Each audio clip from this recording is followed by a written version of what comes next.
थाना सदर कोतवाली क्षेत्र के गोपीगंज की गली तेलियान में पेंट के गोदाम में लगी भीषण आग लगने से इलाके में मचा हड़कंप।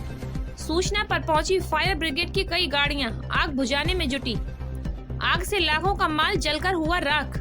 आग अज्ञात कारण द्वारा बताया गया है।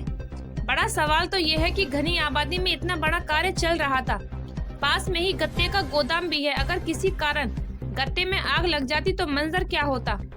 शहर में इतने बड़े बड़े गोदाम चल रहे हैं, गोदाम स्वामियों पर ना तो फायर ब्रिगेड की कोई एनओसी नहीं है। शहर में ऐसी कई बड़ी घटनाएं हो चुकी हैं, इसके बावजूद भी अग्नि मिशन और गोदाम स्वामी सबक नहीं ले रहे हैं। हाथरस से राजा पाठक की रिपोर्ट। देखते रहिए नेशनल आंखें।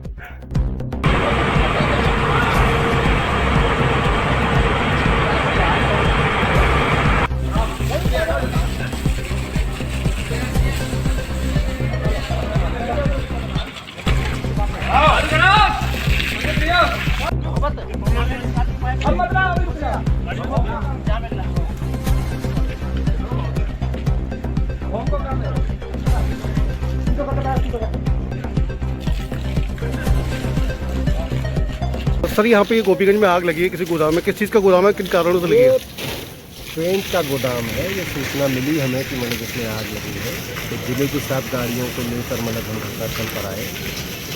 आग को बुझा लिया गया है और स्थिति नियंत्रण में है। कोई घबराने वाली बात नहीं। कोई नुकसान किसी का कोई जनाने के नुकसान तो कोई इसमें सामान जल रहा है वो तो नुकसान नहीं है, लेकिन हाँ इसके अतिरिक्त कहीं और भी आग को बढ़ने नहीं दिया गया है।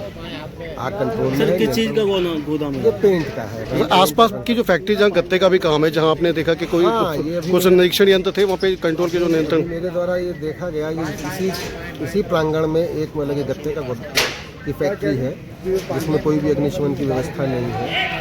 तो यही एक सबसे चिंताजनक बात है कि मतलब कि बिना सुरक्षा व्यवस्थाओं के ये सब चीज़ जो भंडारण और औद्योगिक गतिविधियाँ की जाती हैं, जिनमें घटनाएं होती हैं और बड़े गंभीर स्थितियाँ उत्पन्न करती हैं। तो ऐसे में सर कोई कार्रवाई होगी? और जिस तरीके से आसपास में जो आवासीय एरिया है तो एनओसी कैसे मिल जाती है? जब देखिए उनका अग्निशमन व्यवस्था नहीं तो आप ये कैसे उम्मीद कर रहे हैं कि इनको एनओसी मिली हुई होगी? तो निश्चित तौर पर कार्रवाई। हाँ, तो एनओसी निश्चित रूप से कार्रवाई। इसका मतलब ये है कि ये अवैध रूप से इस कार्य को, अब ये मैं अवैध नहीं कह सकता कि, लेकिन ये निश्चित रूप से मतलब इनके पास अग्निशमन की व्यवस्थाएं नहीं है, तो कम से कम विभाग की कोई अनापत्ति इनके पास नहीं।